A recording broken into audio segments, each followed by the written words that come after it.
मालकानगिरी जिला प्रशासन मालकानगिरी जिले में होइथिबा बन्यार परिचालन संपूर्ण रूपे फेल मारी। जदि जिला प्रशासन पूर्व डाकबाजी जंत्र माध्यम जनसाधारण को अवगत कराता तत्संगे संगे जो ओड्राफ टीम ठीक समय बन्या पूर्व जेहेतु पूर्व अनुमान कर सारी राज्य सरकार को तरफ जलवायु विभाग तरफ आसी जाइथिला अर्ली वार्निंग पूर्व ओड्राफ टीम को ठीक जगह नहीं पहुंचा जाता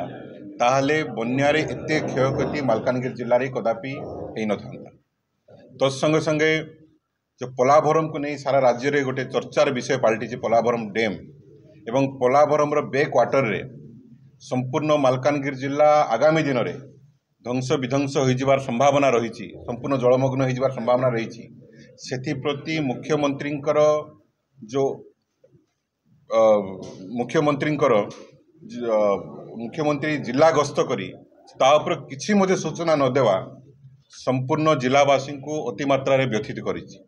आमे सम्मान्य मुख्यमंत्री को अनुरोध करने को चाहूँ मालकानगिरी जिला तरफ जे खूब शीघ्र से जनातु निज सरकार तरफ जे मालकानगिरी जिलार केते क्षयक्षति हम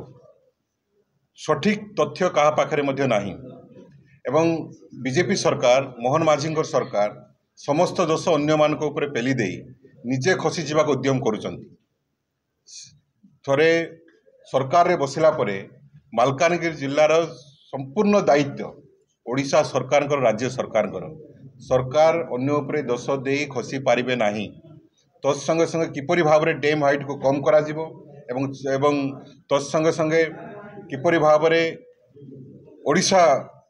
मालकानगिरी जिला को सुरक्षित रखिया पई एम्बार्कमेंट तैयारी हेबो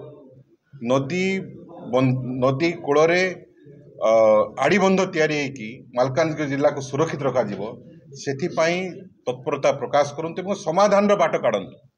चुप बसिले हब नाही कारण नवेम्बर द्वितीय सप्ताह पोलाभरम प्रकल्प कार्य आरंभ होगा जाउची। केंद्र सरकार 12,500 कोटी अनुदान दे सारी आम पाखे आ समय ना 2 मास समय रहा 2 मास भितर जदि कौन समाधान पन्था बाहर ना ताहले संपूर्ण मालकानगिरी जिला आगामी दिन में मानचित्र निश्चिन्न हो संभावना अच्छी। या आखि आगे रखी सम्मान्य मुख्यमंत्री भारतीय जनता पार्टी सरकार एवं केंद्र में भारतीय जनता पार्टी सरकार तुरंत निष्पत्ति नियंतु एवं समाधान बाट काढ़ंतु एवं ओडिशा एवं मालकानगिरी जिला को बंचातु।